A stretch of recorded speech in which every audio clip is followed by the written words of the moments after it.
If you're looking for a good yarn to tide you over in the few remaining days before Star Wars The Force Awakens comes out, look no further than Star Wars The Old Republic's Knights of the Fallen Empire expansion. BioWare definitely delivers on the single-player focused storytelling front here, but if you're looking for rewarding combat and group-driven experiences to complement them, you'd be better off staying far, far away.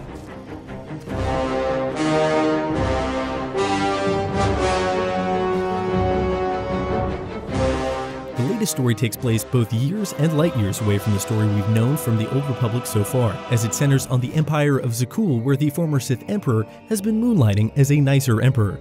It's good stuff, filled with meaningful plot twists and some of the most nuanced companion characters to date, and its themes hinge heavily on cooperative efforts between members of the Old Empire and Republic. It's over a bit too quickly though. At most, getting through the 5 levels of story content should only take you around 10 hours, and as you can see, it still doesn't run very smoothly. The best part is that you don't have to slog through old zones in order to see all this. The expansion comes with the option to make a free level 60 character, regardless of whether you got Knights of the Fallen Empire included in your subscription or by paying a mere $15 as a free player. Unfortunately, the new direction comes at the expense of some of the Old Republic's signature features, such as individualized class stories, but considering that the end result is one of the best Star Wars video game stories since Star Wars Knights of the Old Republic 2: The Sith Lords, the sacrifice generally feels worth it. Elsewhere though, BioWare cuts too deep. The shift to a single-player focus makes some sense considering the Old Republic's troubled history with merging BioWare storytelling with MMORPG mechanics, but the problem is that the expansion seems to operate under the assumption that a single-player experience should involve zero challenge. Thanks to powerful NPC Companions with roles that can now be switched with a simple right-click, it's possible to blaze through the entirety of the 5 levels of leveling content without bothering to learn or remember what most of your abilities can do. Even boss-level enemies tend to just let you wail on them with random skills while your NPC companions keep you topped off at full health.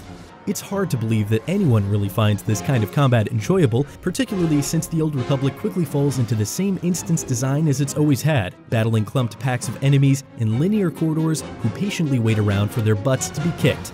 The lack of challenge robs these moments of fun, and the combat usually devolves into an annoyance as you travel from cutscene to cutscene. This design partially carries over to the endgame, which now focuses on building your reputation with followers by earning crates with supplies they need for the fight against the Eternal Empire. Much of this is accomplished by undertaking heroic missions ostensibly designed for 2 or more players, but again, it's possible to get through most of them without breaking a sweat thanks to your powerful new companions. As a side bonus, these battles take place on older, beloved worlds like Hoth and Tatooine, which now sync to your level in the style of Guild Wars 2. As a small downside, these are all settings you've seen before if you're a longtime player, and it can thus end up feeling uncomfortably like recycled content. The tougher Star Fortress missions provide a bit more excitement and occasionally the need to group up for their harder variants. But they too fall into a trap of sameness, as each of the 6 Star Fortresses barely look different from one another. As an alternative, you could run old raids with upscale loot if you want a true group experience, but since none of these raids are new, they're not much of an attraction. All in all, it's not too bad of an endgame considering the circumstances, but it gets old fast. Knights of the Fallen Empire represents the pinnacle of this troubled MMORPG's storytelling prowess, but unfortunately its other elements fall short. The overly easy combat is a sad shadow of what the Old Republic has offered in the past, and the endgame leans too much on recycled content and samey instances. For much more on Star Wars, stick with IGN.